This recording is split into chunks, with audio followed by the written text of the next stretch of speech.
మీ అందరికీ వందనాలు దేవనా స్తోత్రాలు. హల్లెలూయా. ఈరోజు మన అంశం ఏంటంటే ఏలియా గురించి తెలుసుకున్నాం. ఈరోజు ఏలియా ప్రవక్త పాత నిబంధనలో ఆహాబు రాజు పాలనలో ఉన్నాడు. ఏలియా ఎంత గొప్పవాడంటే ఆకాశం అగ్ని కూడా రాజుగాడు, అంటే దేవుడు వైపు నుండి.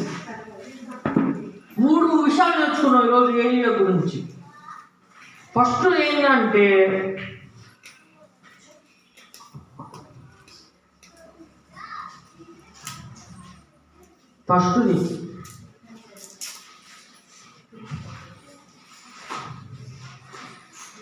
యోర్దాను నది దగ్గర కేరోతు వాగు దగ్గర ఏలియాని ఉంచాడు దేవుడు. అంటే శ్రమకాలం ముందు, శ్రమకాలం అంటే కరువు అప్పుడు ఎక్కడ కేరోతు వాగు దగ్గర. అక్కడ ఏమైందంటే ఆయనకు ఆకలి దాహం అన్నీ ఉన్నాయి, మనిషి కదా అన్నీ ఉన్నాయి. దేవుడు ఏలియాని ఎలా పోషించాడంటే కాకుల ద్వారా పోషించాడు. హల్లెలూయా. కాకులు మాంసం ముక్కలు తీసుకొచ్చి ఇచ్చేవి, ఏలియా తినేవాడు. డప్పుకి వేస్తే నీళ్లు ఉండేవి, కేరటు వాకులు అవి తాగి బతికేవాడు. అంటే దేవుడు నుండి వచ్చి తీసుకోవాలి ఆయన, మరి ఏమి తీసుకోకూడదు. అంటే దేవుడి నుండి సమృద్ధి వస్తుంది, దేవుడికి నెమ్మది దొరుకుతుంది, ఆహారం ఇస్తాడు. యేసన్నాడు ఈ ఆహారం కాదు మీకు ఇచ్చేది, నా జీవాహారం మీకు ఇస్తాడు. హల్లెలూయా. ఏలియా కూడా దేవుడు ఇలానే పోషించాడు. దేవుడు మిమ్మల్ని పోషిస్తాడు ఇలానే, మిమ్మల్ని మర్చిపోడు. మీరు ఎన్ని కష్టాలు ఎన్ని బాధలు ఏలియా వలె ఎన్నో శ్రమం మోస్తున్నా ఆహారం అందిస్తాడు మీకు.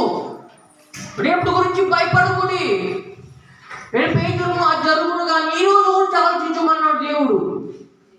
ఎందుకంటే ఎవరు మన డబ్బుగా తీర్చరు, మన కడుపు నింపరు, దేవుడు కూడా కడుపు నింపేది. ఏలియా కూడా ఎన్నో బాధలు పడ్డాడు భూమి మీద కరువులో. ఎవరైనా ఊహించగలరా? కాకి మోసంచాను మీకు కూడా కాకి ద్వారా అంటే మీకు ఆహారం తెచ్చి పెడతాడు దేవుడు. హల్లెలూయా. రెండోది ఏంటంటే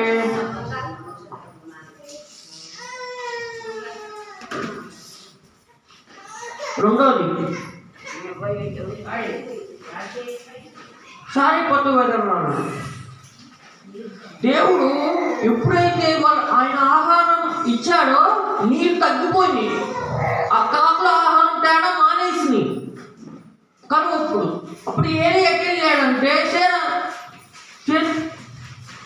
శేరపతి వెదవరాలు వైపు వెళ్ళాడు ఆయన.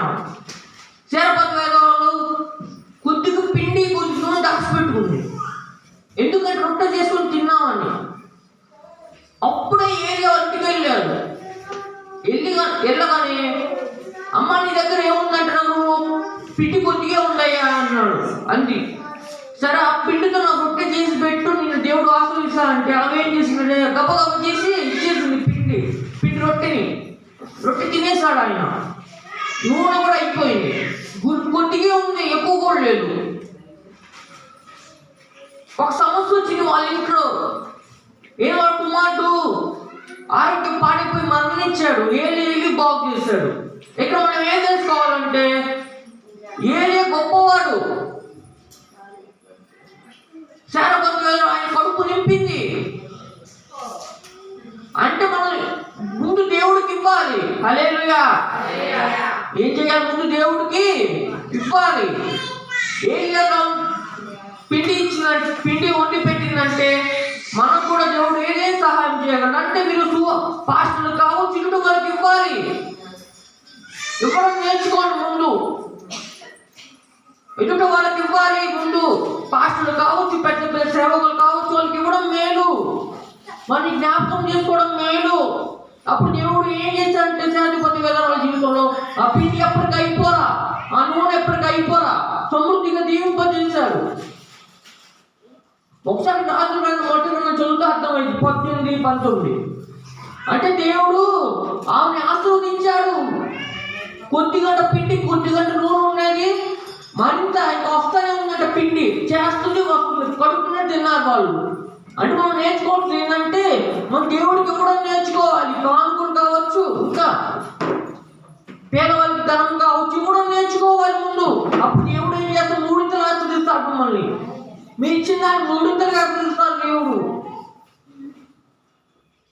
మర్చిపోడు, మీరు చేసే ప్రతి ఒక్కటి మర్చిపోడు దేవుడు. తప్పైనా ఉప్పైనా ఖచ్చితంగా మూడింతలు ఆశీర్వదిస్తాడు. మీరు ఏమి విత్తనాలు పోస్తున్నారు ఎప్పటికైనా అంటే దేవుడు ఏలియాని పోషించి మిమ్మల్ని పోషిస్తాడు. మీరు ఏలియాకి ఇచ్చిందామా ఆమెను ఆస్వాదించాడు. మీరు కూడా ఇవ్వాలి దైవజనులకి ఇవ్వడం నేర్చుకోండి. ముందు ఆశీర్వాదం కావాలంటే ముందు దేవుడికి ఇవ్వండి. కానుకలు కావచ్చు, ఇంకా ఎన్నో ఉన్నాయి దేవుడికి ఇవ్వాల్సినవి. మర్చిపోకూడదు ఎప్పుడు. ఒకవేళ పిండి తినేస్తుంటే ఏమయ్యేది? ఆస్వాదించాడా దేవుడు? చేయలేడు, ఆస్వాదించాడుగా. అంటే మనం ముందు ఇవ్వడం నేర్చుకోవాలి.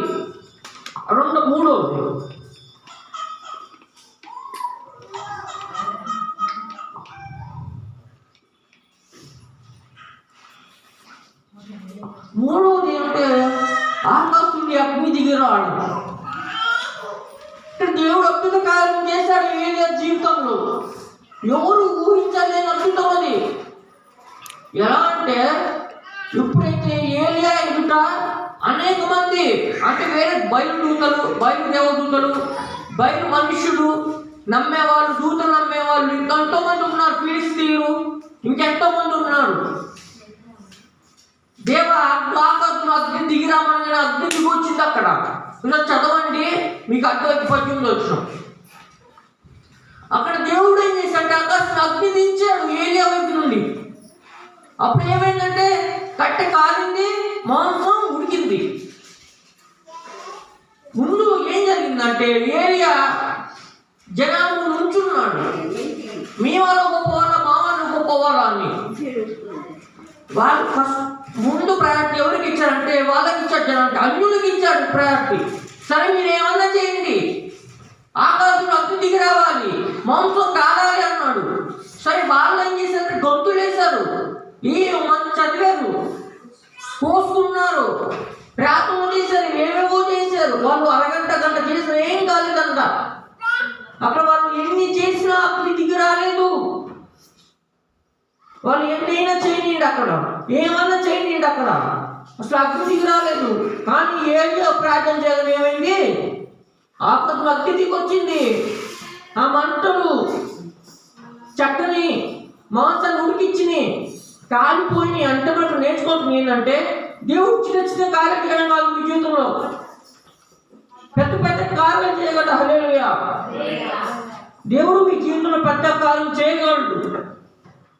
ఆకాశం దిగి రావడం చిన్న పని, చిన్న కార్యమా? ఎంతమంది భయపడుతారు అక్కడ. దేవుడు కూడా మీ చుట్టూ భయపడతారు. ఈ విధంగానే అందరి ముందు మీకు ఆహారం సిద్ధపరుస్తాడు దేవుడు. నమ్మదగిన వాడు ఎప్పుడైనా మర్చిపోతాడా? నమ్మదగిన వాడు గొప్పవాడు. మనలో ఉన్నవాడు గొప్పవాడు.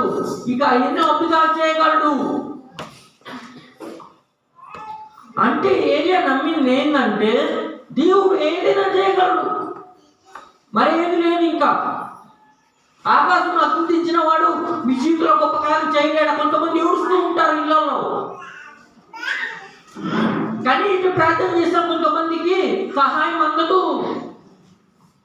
చిన్న కోరికలు కోరుకుంటారు, చిన్న విషయాలు కోరుకుంటారు. కానీ దేవుడు అంటారు కోరుకోండి, ఇంకా పెద్ద కోరుకోండి, మీకు ఇంకా అద్భుతాలు చేయగలను నేను. మీ జీవితంలో అద్భుతాలు చేయగలను. మీ శత్రువులు ఎవరు మీ దగ్గర ఓడుతారు? నలుగురు నెమ్మదిని సమాధాన పరచగలడు వాడు దేవుడు. నలుగురు నెమ్మదిని ఇస్తాడు మీకు. శత్రువుల మీద విజయాన్ని ఇస్తాడు మీకు. మీ కోరిక తీరుస్తాడు. మర్చిపోకూడదు దేవుని ముందు. వాళ్ళు అనుకున్నారు వాళ్ళ దేవుడు ఏదేం చేయగలరు అనుకున్నారు, కానీ వాళ్ళు ఏం చేయలేకపోయారు. అక్కడ ఏలే అనుకున్నాడు, యెహోవా నాకు తోడే ఉంటే ఏదైనా చేయగలరు అన్నాడు ఏలియా. అందుకు అద్భుతాలు జరిగాయి. అంటే మనం ఎవరు ముందు స్థానం వేయాలి? దేవుడికి.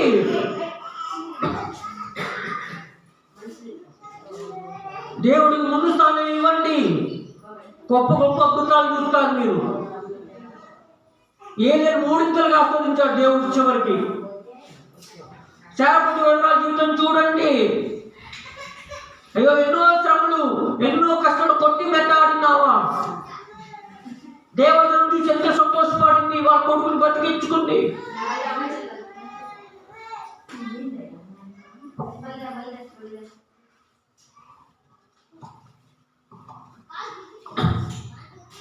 సరే ఎంతో త్యాగం చేసింది అక్కడ. మనం కూడా త్యాగం చేయాలి లోకంలో. దేవుడికి భయం భక్తి కలిగి ఉండాలి, ప్రార్థనా జీవితం కలిగి ఉండాలి, బైబిల్ చదవాలి. దేవుడు ఎన్నేనా అద్భుతాలు చేయగలడు.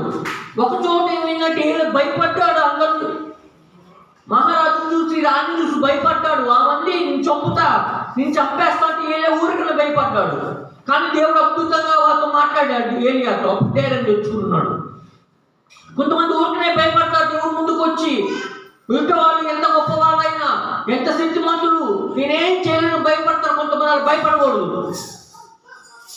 దేవుడు ఏలియాని ఆదరించాడు. అక్కడ యేసు కూడా మనల్ని ఆదరిస్తారు. దేవుడు మనల్ని, ఆయన ఆదరణకర్త. హల్లెలూయా, ఆయన ఆదరణకర్త. మమ్మల్ని ఆదరిస్తాడు వాక్యంతో. మనం ఏం చేయాలంటే ముందుకు వెళ్ళాలి, వెనక్కి అడిగేవాడు. దావీదు జీవితం చూడండి. రాయిసేసారు గొలియాతు. ఏమైంది? చనిపోయాడు గొలియాతు. అంటే గొప్ప అద్భుతాలు చేయాలంటే, గొప్ప గొప్ప పనులు చేయాలంటే ముందు అడ్డొస్తాయని, వాటి నుండి విడుదల పొందాలి మనం. వాటి నుండి ఓడించాలంటే దేవుడే మనకి వదలం. అలేగా ముందు దేవుడికి ముందు పెట్టాలి. ముందు దేవుడికి ముందు స్థాయి ఇవ్వాలి. ఆ మూడింట్లో మనం తెలుసుకుంటే దేవుడు మన జీవితాల్లో ఉండాలి. దేవత దగ్గర కావచ్చు, శారపతి విగ్రహాల దగ్గర కావచ్చు, అన్నీ ముందు కావచ్చు. ముందు దేవుడు ముందు పెట్టాలి. ఆయన మన తప్పుది ఇచ్చేది, మన దాహం చూస్తాడు, పోషిస్తాడు. ఆ నమ్మకం మనలో ఉండాలి. ఆ అబద్ధాలు అనుకోకూడదు. ఎందుకంటే ఇది దేవుడు రాయించిన పుస్తకం. హల్లెలూయా. ముందు దేవుడు స్థానం ఇవ్వాలి. ముందు మనం ఎప్పుడైతే మనం ముందు స్థానం దేవుడికి ఇస్తా, దేవుడు మిమ్మల్ని ముందు కూర్చోబెడతాడు. కష్టమైన బాధన జ్ఞాపకం చూసుకోవచ్చు దేవుణ్ణి, మనుషుల్ని కాదు. శరపతి ప్రవక్తకి ముందు స్థానం ఇచ్చింది.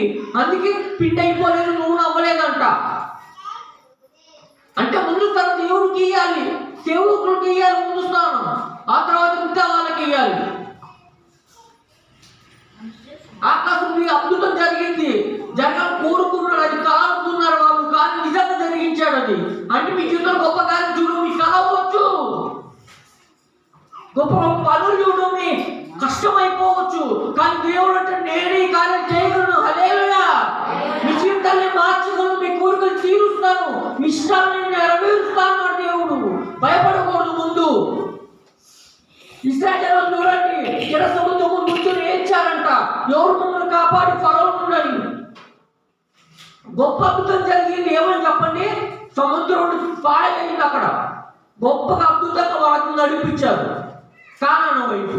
అంటే మనం ఎలా ఉండాలంటే ముందు స్తుతించాలి దేవుణ్ణి.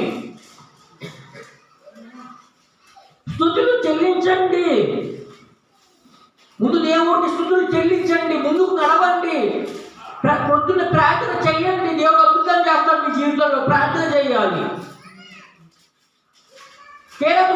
చూడండి, ఏలియాని ఏం చేశాడు దేవుడు? ఆహారం నింపాడు. అన్ని అయిపోయినా దాహమైన వేరే వైపు పంపిస్తాడు దేవుడు. అంటే ఒక చోట అయిపోతే రెండో వైపు మనకు సిద్ధపరుస్తున్నాడు దేవుడు ఇంకో కార్యాన్ని. ఇంకో వైపు తీసుకెళ్తారు మనల్ని. శత్రువుల ముందర విజయాన్ని సాధించగలం మనం, శత్రువులు ఓడించగలం మనం. ముందే మనం ఏం చేయాలంటే గొప్ప కోరిక కోరుకోవాలి. దేవా, చిన్న చిన్న కోరికలు కోరుకుంటారు కొంతమంది. ఏలే చూడండి, పెద్ద కోరిక, ఆకాశం అగ్ని దిగాలని కోరికది. ఎందుకంటే దేవుడు మహిమ అందరూ మీద చెప్పండి, మహిమ దేవుడికే. ముందు తన దేవుడికి, ఆ దేవుడికి మహిమ కలుగుతుందా? హల్లెలూయా. అంటే దేవుడే ముందు స్థానం. ఏ పెద్ద కోరిక కోరుకున్నాడు వాళ్ళ ముందర దేవుడు మేము కనపరచడానికి. ఏమైంది? ఆకాశం అగ్ని దిగింది.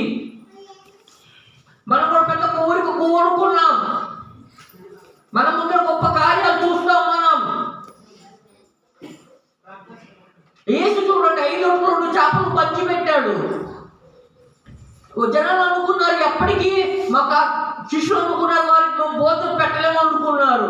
ఎప్పుడైతే యేసు దగ్గరికి వెళ్ళి అడిగారో, నేను వాటిని ఆశీర్వదిస్తాను, మీరు వెళ్ళి పంచి పెట్టండి అన్నాడు. ఇది గొప్ప అద్భుతం. ఎప్పుడైతే యేసు దగ్గరికి 5 రొట్టెలు 2 చేపలు తీసుకొచ్చారో దేవుడు ఆశీర్వదించాడు. ఆశీర్వదిస్తే 5,000 మందికి పంచి పెట్టారు. రొట్టె ముక్కలు, 5 రొట్టెలు 2 చేపలు ఎవరికి పంచి పెట్టి 5,000 మంది తిన్నారు. ఇంకెన్ని గంపలు మిగిలిని? 12 గంపలు మిగిలిని. చూడండి దేవుడు ఎంత ఆశీర్వాదం. మనం కూడా ఇవ్వడం నేర్చుకోవాలి. మనం దేవుడు గొప్ప కార్యం చూడాలని కోరుకోవాలి. దేవుడు మీ కోరిక తీరుస్తాడు ఎప్పటికైనా. హల్లెలూయా. ఈ వాక్యం దేవుడు దీవించును గాక. ఆమేన్.